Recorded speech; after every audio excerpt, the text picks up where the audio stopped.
Welcome to Brain Roots IS. Today we will study the Odisha School of Architecture. तो आज का हमारा central question ये है कि आखिर कैसे भारत के एक रीजन ने एक ऐसी यूनिक टेम्पल स्टाइल डेवलप की जो पूरे नॉर्थ इंडिया की मेन स्ट्रीम नगारा स्टाइल से इतनी अलग, इतनी जुदा खड़ी है।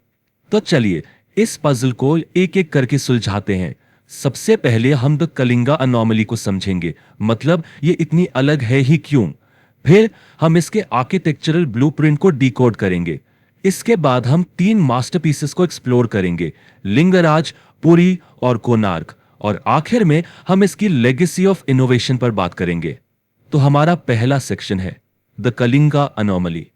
अब जरा सोचिए, एक तरफ जब पूरे नॉर्थ इंडिया में नगरा स्टाइल के मंदिर बन रहे थे जिनका सिग्नेचर फीचर था कर्विलिनियस स्पायर्स, ठीक उसी वक्त कलिंगा यानी आज का उड़ीसा अपनी ही एक अलग आर्किटेक्चरल ग्रामर लिख रहा था।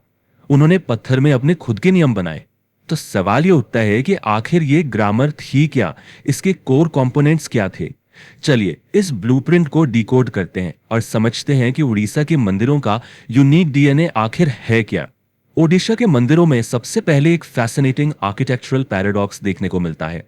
अब देखिए, बाहर की दीवारें अ सेलिब्रेशन ऑफ लाइफ है। इन पर डिवाइन फिगर्स, मिथिकल एनिमल्स की बेहद इंट्रिकेट कार्विंग्स हैं। लेकिन जैसे ही आप अंदर जाते हैं, इंटीरियर वॉल्स बिल्कुल प्लेन और अनअडॉर्न्ड है। और ये कोई एक्सीडेंट नहीं था, ये एक बहुत ही कॉन्शियस, एक फिलोसॉफिकल चॉइस थी। आइडिया ये था कि बाहरी दुनिया के डिस्ट्रैक्शंस बाहर ही रह जाएं और अंदर डिवोटी का फोकस सिर्फ और सिर्फ डीटी पर हो। अच्छा, आप कुछ की टर्मिनोलॉजी को समझना बहुत जरूरी है। सबसे पहले मेन टेम्पल स्पायर, जिसे हम शिखरा कहते हैं, उसे यहां एक लोकल नाम दिया गया है, रेखाड्यूल। इसकी सिग्नेचर स्टाइल है इसका शेप। इमेजिन कीजिए एक टावर जो सीधा, बिल्कुल वर्टिकल ऊपर जाता है और फिर एकदम टॉप पर जाकर शार्पली कर्व होता है। यह नगारा स्टाइल के ग्रेजुअल कर्व के बिल्कुल ऑपोजिट है। अब रेखादेउल के ठीक सामने आता है असेंबली हॉल यानी मंडपा। उड़ीसा में इसे कहते हैं जगमोहन। इसकी सबसे बड़ी पहचान है इसकी पिरामिडल रूफ जो टियर्स में बनी होती है, मतलब एक के ऊपर एक लेयर्स में बना हुआ एक पिरामिड।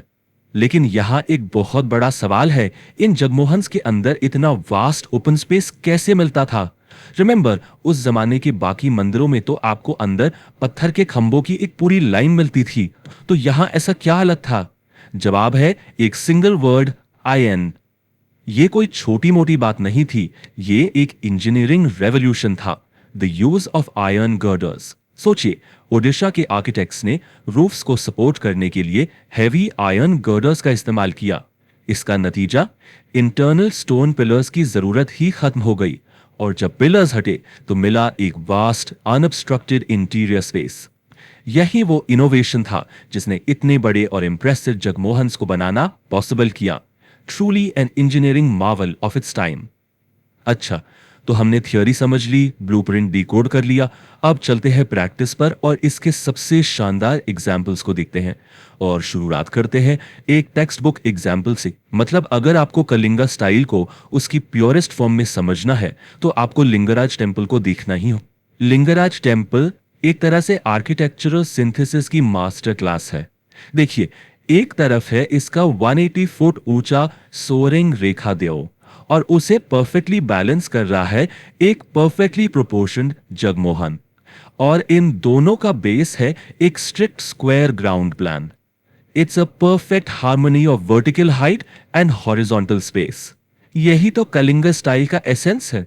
चलिए अब भुवनेश्वर से आगे बढ़ते हैं पुरी की तरफ, जहां इसी कलिंगा ब्लूप्रिंट को एक बिल्कुल न्यू मॉन्यूमेंटल स्केल पर ले जाया गया।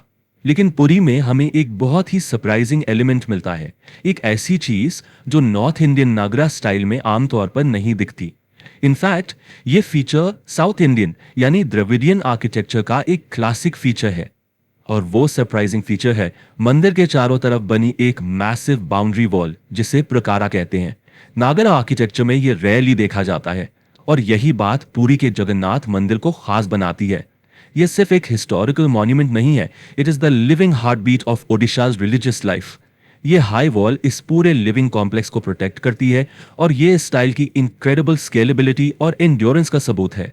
लिंगराज में हमने परफेक्शन देखा, पुरी में हमने स्केल देखा। और अब हम पहुंचते हैं इस स्टाइल के एब्सोल्यूट क्लाइमैक्स पर, इसकी पिनकल अचीवमेंट पर, the sun's chariot, Konark. Seriously, this is where art and engineering reach their zenith. Konark का तो कॉन्सेप्ट ही माइंड ब्लोइंग है। चलिए इसे स्टेप बाय स्टेप समझते हैं। स्टेप 1, इमेजिन कीजिए कि ये मंदिर मंदिर है ही नहीं, ये सन गॉड सूर्य का एक कोलोसल स्टोन चैरियट है, एक विशाल पत्थर का रथ। स्टेप 2, इस रथ को 24 जाइगैंटिक इंट्रिकेटली कार्व्ड पत्थर के पहियों पर माउंट किया गया है। स्टेप 3, और इस रथ को खींच रहे हैं 7 शक्तिशाली पत्थर के घोड़े। And finally step 4, the master stroke. ये सिर्फ आर्ट नहीं था, the entire structure is an engineering Marvel of astronomical precision.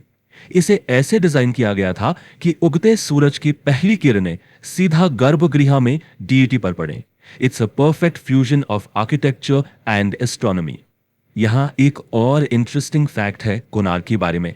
उस समय के यूरोपियन सेलर्स इसे ब्लैक पगोडा के नाम से जानते थे। इसका जो डार्क इंपोजिंग सिलोएट था वो बे ऑफ बंगाल के कोस्ट पर उनके लिए एक क्रूशल नेविगेशन लैंडमार्क बन गया था। तो इन सब एग्जाम्पल्स को देखने के बाद हम फाइनली आते हैं इसकी लेगेसी पर, अ लेगेसी ऑफ इनोवेशन। आखिर कलिंगा ने पत्थर में अपनी एक अलग पहचान बनाई, तो बनाए कैसे? देखिए, ये कोट इसकी पूरी कहानी को कैप्चर करता है। दी ओडिशा स्कूल ये साबित करती है कि इंडियन हेरिटेज कभी भी मोनोलिथिक यानी एक जैसा नहीं था। It's a story of powerful regional creativity. जहां दूसरे स्टोन पिलर्स पर डिपेंड कर रहे थे, कलिंगा आर्किटेक्ट्स ने आयरन गर्डर्स का इस्तेमाल किया। जहां दूसरों के स्पायर्स ग्रेजुअली कर्व हो रहे थे, इन्होंने सोरिंग वर्टिकल टावर्स खड़े कर दिए। तो मैं आपको इसी सवाल के साथ छोड़ता हूं, when does a regional style become a revolution? कब एक क्षेत्रीय शैली एक क्रांति बन जाती है? कलिंगा का आर्किटेक्चर इस बात का एक पावरफुल रिमाइंडर है कि कैसे इनोवेशन ट्रेडिशन को रीडिफाइन कर सकता है। If you found this lecture helpful, like, share and subscribe to the channel.